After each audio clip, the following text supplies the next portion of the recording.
అయ్యా ఏమన్నా ధర్మం చేయండి అయ్యా. చిల్లర లేదయ్యా. అయ్యా పేదన్నయ్యా, మీరు కాకపోతే ఎవరు చేస్తారు? దా వచ్చి కూర్చో. నెలకి ఎంత సంపాదిస్తావు? 30,000 అయ్యా. అంతేనా? మంచి సీజన్ లో అయితే ఒక 50 సంపాదిస్తాయా. నా జీతం ఎంతో తెలుసా?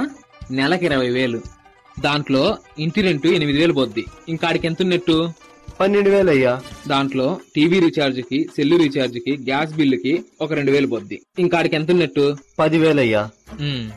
దాంట్లో తినడానికి, కరెంటు బిల్లుకి, ఇంటి ఖర్చులకి ఇవన్నీ ఒక 4,000 పోతాయి. 6,000 అయ్యా. ఒక 4,000 మైన ఈఎంఐలు కడతానా. ఇంకాడికి ఎంత ఉన్నట్టు? 2,000 అయ్యా. నేను ప్రతిరోజు బండ్లో ఆఫీస్కి పోవడానికి పెట్రోల్ ఖర్చు ఒక 2,000. ఇంకా నా దగ్గర ఎంత మిగులుతుంది? ఇంకేముంటది బొక్క.